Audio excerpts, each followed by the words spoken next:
Uric acid का high blood level आपके लिए चिंता का विषय हो सकता है या आपके लिए कभी कभी खतरा भी उत्पन्न कर सकता है। जी हाँ, मैं हूं डॉक्टर डी के Gupta, chairman Felix hospital Noida. आज हम बात करेंगे हाइपर यूरिसीमिया की, मतलब आपके ब्लड में अगर यूरिक एसिड लेवल हाई हो जाए तो उसकी वजह से क्या क्या प्रॉब्लम्स है, क्या क्या समस्याएं हो सकती हैं, क्या लक्षण हो सकते हैं, उनकी बीमारी की डायग्नोसिस कैसे करेंगे हम लोग, ट्रीटमेंट क्या ऑप्शंस हमारे पास अवेलेबल हैं और इसको कैसे प्रिवेंट कर सकते हैं।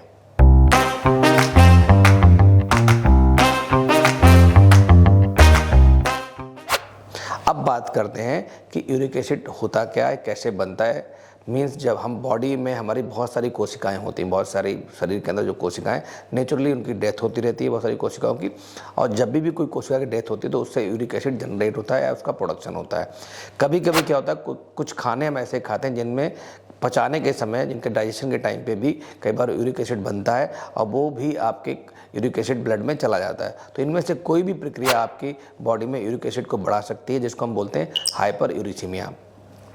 अब बात करते हैं खून में जो यूरिक एसिड की मात्रा अगर बढ़ जाती है तो हमें क्या क्या सिम्टम्स हो सकते हैं। अगर आपकी यूरिक एसिड मात्रा बढ़ गई तो आपका जॉइंट पेन हो सकता है, आपकी मसल पेन हो सकता है, स्वेलिंग्स हो सकती है जॉइंट्स में, रेडनेस हो सकती है, इसको हम आर्थराइटिस बोल सकते हैं, गाउट बोल सकते हैं, या नॉर्मली कभी कभी एसिम्टोमेटिक हो सकता है, सिर्फ फटीग और थकावट ही हो सकती है। तो इसलिए इसको हमें इग्नोर नहीं करना चाहिए। जरूरी नहीं गाउट फुल फ्लेज्ड ही हो या आपका पूरा जॉइंट सोल हो जाए, आपकी मसल बहुत पेनफुल हो जाए, बट कभी कभी कुछ बहुत माइल्ड सिम्टम्स हो सकते हैं जो आपकी परफॉर्मेंस को कम कर सकते हैं, जिसकी वजह से आपकी वर्क परफॉर्मेंस कम हो सकती है, जिसकी वजह से आपकी जो एफिशिएंसी है वो कम हो सकती है, जिसमें सिंपल फटीग होगा, थकावट होगा, बॉडी पेन होगा, बैक एक होगा, जॉइंट पेन्स होंगे, बट कहीं ना कहीं फुल फ्लेज सिम्टम नहीं आते हैं। जिसको फुल फ्लेज सिम्टम होते हैं उसकी डायग्नोसिस तो बहुत आसान हो जाती है, बट कुछ लोगों को इसके सिम्टम्स नहीं आते हैं पूरे। इसलिए डॉक्टर की सलाह के अनुसार या आपको लगता है तो आप नियरेस्ट फिजिशियन से कॉन्टेक्ट करके अपने ब्लड टेस्ट करा के भी आप देख सकते हैं कि आपका जो यूरिक एसिड का मेटाबॉलिज्म है वो ठीक है या नहीं है। अगर ठीक नहीं है, अगर यूरिक एसिड लेवल हाई है तो उसके हिसाब से डॉक्टर की सलाह के अनुसार आप ट्रीटमेंट ले सकते हैं। अब बात करते हैं इसकी पैथोफिजियोलॉजी क्या है। जो लीवर हमारे ब्लड में मौजूद जितना यूरिक एसिड है उसको छानकर उसको मेटाबोलाइज करके अलग कर देता है और बाकी जो यूरिक एसिड बचता है वो यूरिन के माध्यम से शरीर के बाहर निकल जाता है। अगर शरीर में यूरिक एसिड बहुत अधिक मात्रा में बनता है तो लीवर ठीक तरह से उसको फिल्टर या मेटाबोलाइज नहीं कर पाता है और ब्लड में यूरिक एसिड का स्तर बढ़ जाता है, जिसको हम नॉर्मली क्या बोलते हैं, हाइपर यूरिसीमिया बोलते हैं। अब बात करेंगे अगर हाइपर यूरिसीमिया है, मतलब बात करेंगे हम लोग कि यूरिक एसिड अगर बढ़ गया आपकी बॉडी में तो उसके क्या सिम्टम्स होंगे, क्या लक्षण होंगे, या ऐसे लक्षण कैसे जब आपको डाउट होना चाहिए कि मेरी बॉडी में यूरिक एसिड बढ़ गया है। तो एक तो सबसे जो इंपॉर्टेंट कारण है ऐसे लोग जिनको किडनी स्टोन्स हैं, क्योंकि यूरिक एसिड बढ़ता है तो लोगों में किडनी स्टोन की समस्या बढ़ जाती है। तो जिनको किडनी स्टोन्स हैं उनको तो जरूर जांच करानी चाहिए कि कहीं उनको यूरिक एसिड तो नहीं है। या ऐसा भी हो सकता है कि बहुत अर्ली स्टेज हो किडनी स्टोन्स की, जिसमें यूरिन में इन्फेक्शन हो जाता है, यूरिन में जलन हो जाती है, यूरिन में जिसको बोलते हैं बर्निंग यूरिन मैक्चुरेशन, बार बार यूरिन होना, इसकी कंप्लेंट हो रही है तो भी आपको अपने बेसिक ब्लड टेस्ट कराने चाहिए। इसमें सीबीसी है, यूरिक एसिड है, अल्ट्रासाउंड है, यूरिन आरएम है, इन सबको करा के चेक करना चाहिए कि आपके बॉडी में इसका कारण क्या है, क्या हाइपर यूरिसीमिया कारण है, क्या दूसरा अन्य कारण है।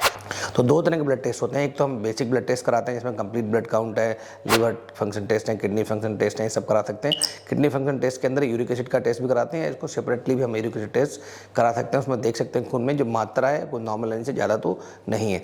नॉर्मली बहुत बार इसका मेटाबॉलिज्म बड़ा हाई होता है तो बहुत बार क्या होता है, नॉर्मल भी हो सकती है जो आपने टेस्ट कराया, और हो सकता है हम यूरिक एसिड की जो अधिक मात्रा वाला टाइम था उसमें हम सैंपल लेना नहीं इंश्योर कर पाए, उसकी वजह से हाइपर यूरिसीमिया मिस हो जाती है। तो ज़रूरी नहीं अगर आपका यूरिक एसिड टेस्ट नॉर्मल भी है तो भी हाइपर यूरिसीमिया हो सकता है। तो इसलिए अगर आपको सिम्टम्स आ रहे हैं तो डॉक्टर से संपर्क करें। हो सकता है आपको रिपीट टेस्ट कराए, या हो सकता है आपको यूरिन के अंदर भी यूरिक एसिड का टेस्ट करा ले। आपको पानी खूब पीना चाहिए, उससे यूरिक एसिड का मेटाबॉलिज्म अच्छा होता है। व्यायाम बहुत अधिक ना करें। अगर आपको दिक्कत हो रही, जॉइंट पेन हो रहा है, बॉडी एक हो रहा है, तो ये जितने भी सिम्टम्स हैं उनको बढ़ा सकता है अगर आप एक्सरसाइज ज़्यादा कर रहे हैं। तो इसलिए अगर एक्यूट कंडीशन उसमें एक्सरसाइज को हमें अवॉइड करना चाहिए। ठंडी वस्तुएं, ठंडा खाना है, ठंडी आहार वाली वस्तुएं हैं, उनसे दूरी बना के रखें।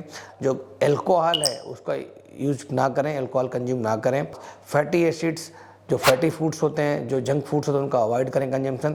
दिन में सोने से परहेज करें, धूप में कम जाएं, टमाटर और दूध से जुड़ी चीज़ों को सेवन ना करें।